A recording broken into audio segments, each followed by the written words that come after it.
કિંજલ દવે અને પવન જોશીની સગાઈ તૂટવાનું કારણ જાણીને તમે ચોંકી જવાના છો મિત્રો. આ વિડીયોમાં કિંજલ દવેની સગાઈ તૂટવાનું કારણ જાણીને તમારા રૂવાટા ઊભા થઈ જવાના છે મિત્રો.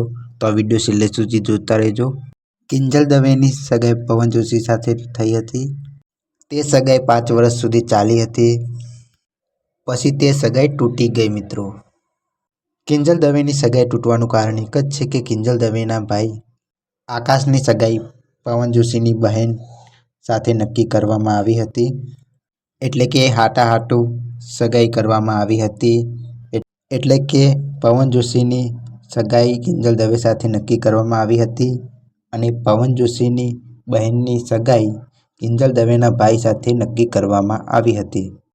કિંજલ દવેની સગાઈ તૂટવાનું કારણ એ છે કે મિત્રો પવન જોશીની બહેન તેના પ્રેમી સાથે ભાગી જતા કિંજલ દવેની સગાઈ તૂટી ગઈ. તો મિત્રો આ વિડીયો વધારે લોકોને શેર કરો અને અમારી ચેનલને સબસ્ક્રાઈબ કરો.